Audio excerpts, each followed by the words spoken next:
Olá! No vídeo de hoje vamos fazer perguntas e respostas. E você que está nos acompanhando, está nos vendo pela primeira vez e ainda não se inscreveu no nosso canal, te convido a apertar aqui no botão inscreva-se, tá? Para que você possa receber o conteúdo de primeira mão. Eu sou André Garcia do Movimento aos 50, um canal que foi criado para ajudar você que está passando pelos 50 anos a entrar em movimento e mudar seu estilo de vida.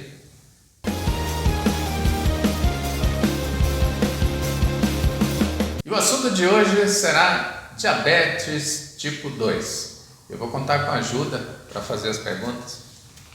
André, qual o processo normal do metabolismo da glicose no nosso organismo? Então, isso é um fator importante, é que a glicose ela vai suprir a necessidade energética do nosso organismo, tá? De uma forma normal ou ideal ou saudável, vamos falar assim.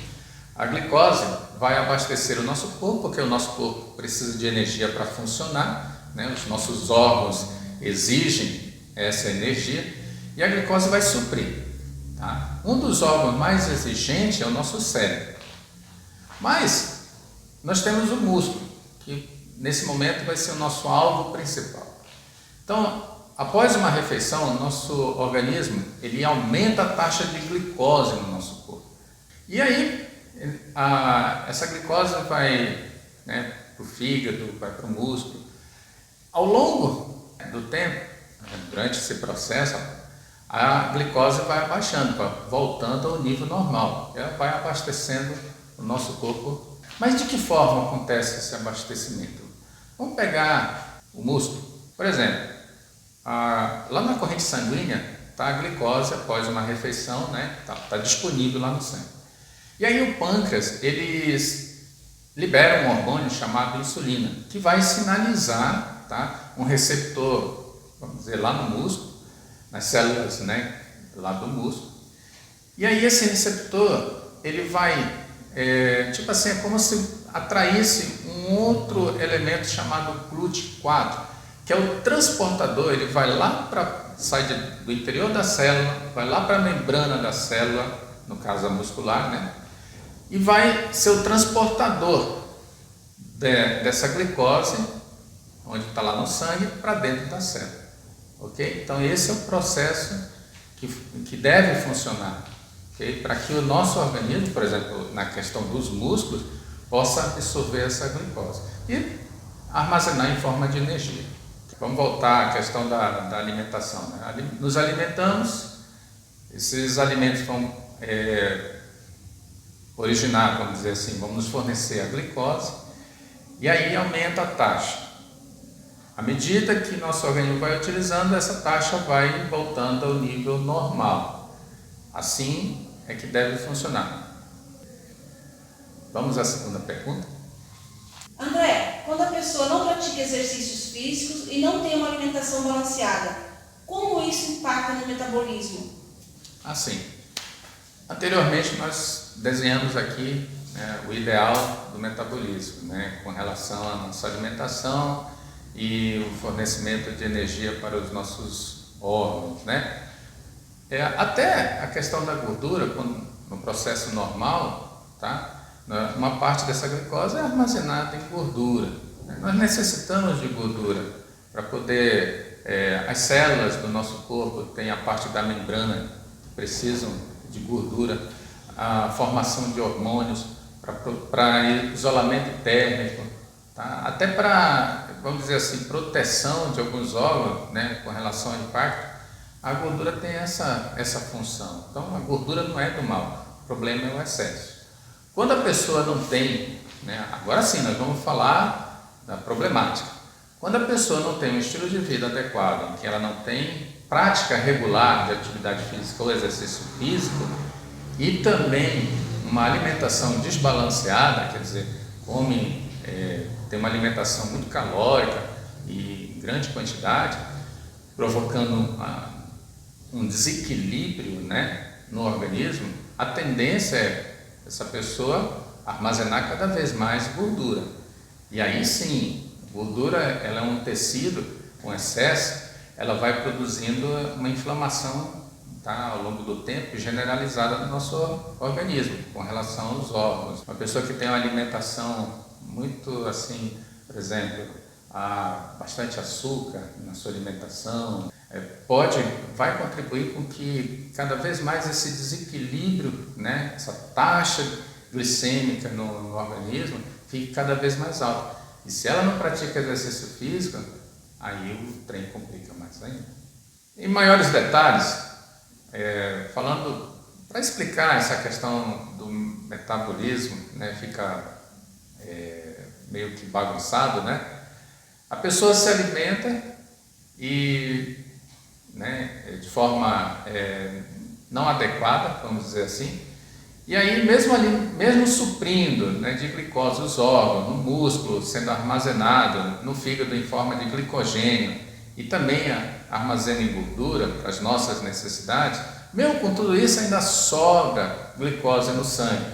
Isso não é legal. Ao longo do tempo, né, a pessoa pode chegar devido se ela fizer um exame de glicose e constatar que dá acima dos valores normais, porque o normal aí é abaixo de 100 mg por decilitro, né?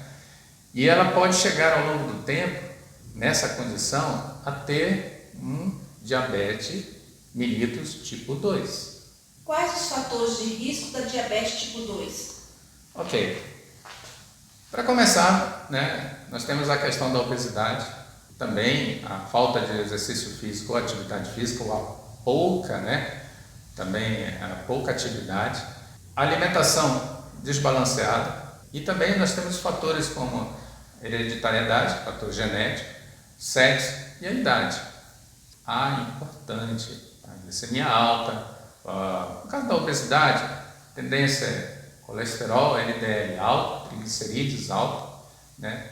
E para complicar, o HDL, que é a gordura, vamos dizer, boa, né? O pessoal costuma falar que é a gordura boa, ela também está baixa. Isso não é uma situação adequada.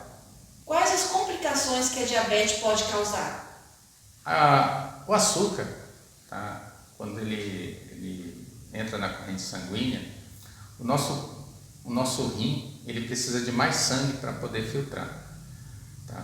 Isso pode causar um esforço, um estresse, né, no rim ao longo do tempo, até o ponto de que ele chegue a falir.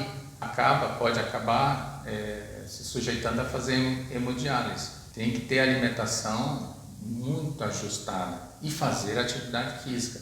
Mas já que a pessoa chegou, né, adquiriu, ela vai ter que ter uma vida mais controlada. Caso contrário, né, não ter essa preocupação, não ser uma coisa controlada, vai acarretar ou pode acarretar uma falência de rim, problemas de visão, problemas cardiovasculares, né? E algumas pessoas que têm problema de úlceras no pé, entendeu? E a pessoa com diabetes é muito complicado, né, essas ulcerações sararem. Não que não é possível, mas dá muito trabalho. Então, são esses sintomas que a pessoa pode adquirir, né, com relação ao diabetes. O ideal é não chegar a adquirir o diabetes. Tipo 2, nós estamos falando do tipo 2. Porque existe uma condição pré-diabética. Na condição pré-diabética, né, uma pessoa que, por exemplo, está aí na faixa de 100 mg por decilitro até 125 mg por decilitro, ela está na faixa pré-diabética. Ela pode se tornar ou não. Nessa fase, é importante introduzir o exercício físico, ou atividade física, uma alimentação bem controlada, bem balanceada. E aí ela conseguir afastar cada vez mais o risco de chegar a adquirir a diabetes tipo 2. E o que fazer para evitar a diabetes tipo 2? Precisamos colocar exercício físico na nossa vida e a alimentação mais adequada. A questão da alimentação, né? Olha, vale muito a pena procurar um nutricionista. Tem agora nutricionista funcional. Mas é muito importante, pessoas que têm essa dificuldade, preparar uma alimento, né? De repente, consulte, né? Isso vai contribuir muito para a vida da pessoa, de todos nós, na realidade. Mas, e a alimentação, gente? Às vezes podemos pensar assim, é difícil fazer pratos mirabolantes e tal, é uma coisa mais simples, tá? Salada é muito mais simples de fazer e barata. Frutas, né? Claro, uma ajuda profissional, colocar as nossas necessidades, ver o que o nosso corpo necessita, isso é muito importante. Eu aconselho as pessoas de 50 a mais, todas as pessoas, a fazerem isso. Bom, agora vamos à parte dos exercícios físicos. Gente, o que nosso corpo precisa é contrair essa musculatura. Ciclismo, natação, são atividades muito adequadas, atividades aeróbicas, né? Para evitar impacto, né? Que diferente da corrida. A corrida, uma pessoa que tem diabetes pode fazer corrida, mas o problema é impactos, né? Com relação à questão daquelas ulcerações, às vezes, que pode formar no pé, né? A gente pode evitar isso. E tem uma coisa muito bacana, já que eu falei em contração, né? Contrair os músculos, tal a musculação, né? Um trabalho de força, treinamento de força, em que você vai contrair muita musculatura, isso vai favorecer. Por que, gente, tudo isso? Observe, se o nosso músculo armazena energia e ele necessita da glicose, nós precisamos gastar essa energia do músculo, concorda? Gastando essa energia do músculo, vai fazer o quê? O músculo vai precisar de repor essa energia e vai buscar onde? Lá no sangue, justamente onde está a glicose. Então, com a contração muscular, nós vamos conseguir regular o nível de glicemia do nosso organismo e, consequentemente, o nosso organismo produz insulina. E aí nós vamos estar resolvendo essa questão, né, em reduzir também a quantidade ou a taxa de insulina.